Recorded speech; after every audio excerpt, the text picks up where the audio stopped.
Right, welcome to this episode of The Daily. My name is Brendan Malone. Well, last week something very interesting happened in the world of film. Simon Pegg came out and said, hey, good news everyone, we've decided to make the character of Sulu in the upcoming Star Trek movie, we've decided to make him gay, he's got a gay partner and they've got a kid. We don't know where the kids come from because obviously two men can't have children. So they've got a kid from somewhere. Maybe a previous relationship, one of them left, or maybe they acquired a kid or biologically engineered. I don't know what the future holds for this sort of arena, but that's what we've done and they've said. And the good news is we are doing this as a tribute to George Takei, who, for those who don't know, George Takei played Sulu all through the TV series of Star Trek and those original movies. And George Takei is a gay man himself and he's very outspoken on these issues. And so they've said, this is a tribute to George Takei. Isn't this great? And a couple of interesting things happened. First of all, the media were saying, oh, isn't this amazing? So they were fawning over it and they're saying, this is so classic. They just sort of subtly dropped this into a film as if it's no big deal. Well, it kind of is not that subtle when you drop this into a big budget and anticipated blockbuster film that involves a highly recognised franchise and highly beloved characters. So it's kind of not really that subtle at all.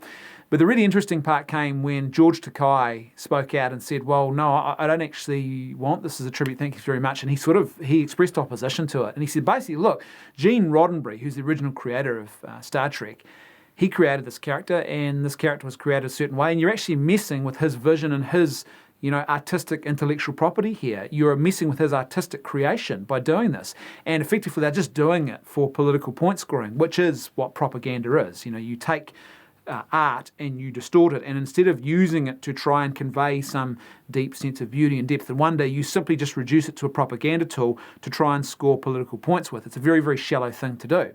And so George Takei said, hey, I don't really want a bar of this. And Simon Pegg sort of came out and said, oh, well, the multiverse, we're on a different path now, and maybe there's a version of us out there in the multiverse, one of these possible universes where we're all just gay, and not really addressing the concerns that George Takei actually raised. And I have to say, I've got a lot of respect for George Takei for doing this.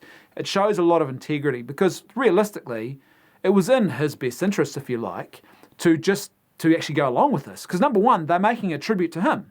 So I think a lot of people would have been tempted, their egos would have been sort of swelled up by all this, and they would have gone, oh, yeah, this is great. And secondly, this is political point scoring that is favouring, a political agenda that he's personally in favour of. So, there's a lot of reasons why it would have been very easy and very convenient for him to go along with that instead of standing up and saying, well, no, I don't actually think this is good. And I think it highlights a problem we're seeing more and more of now. We've seen this with the whole Captain America thing. Let's make him gay.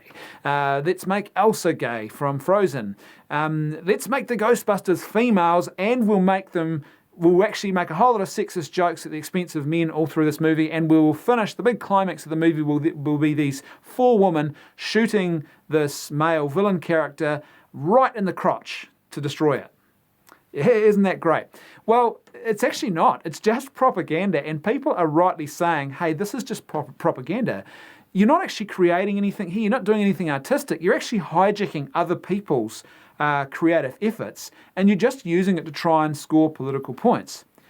If you want to truly make a tribute like this to someone like George Takei, why not create a whole new character and call the character George? Or create a whole new character and call it San Francisco Takei, and do something like that. I can't help but sense that maybe also for George Takei, part of this is the fact that as the man who made Sulu famous, and he really did, and poured so much of himself into really moulding and shaping who this character is, and playing it a certain way, I can't help but sense that for him there's sort of an artistic integrity and an actor's integrity here. He says, well, this is not the character that I actually shaped, and you've actually completely undermined all of my good work as well as an artist. So I think, good on him for actually standing up to this, and I think that the message is that's starting to be sent more and more by everyone from, well-known actors like George Takei right down to people like me, the guy on the street, is, hey, look, create your own artistic properties. Don't just take other people's creations and try and distort them for political point scoring. If you want to present a particular idea, create the characters, create the scenarios, create that idea afresh. Don't just hijack something that already exists in order to try and use it as a propaganda tool. Thanks for watching. I'll see you tomorrow on The Daily.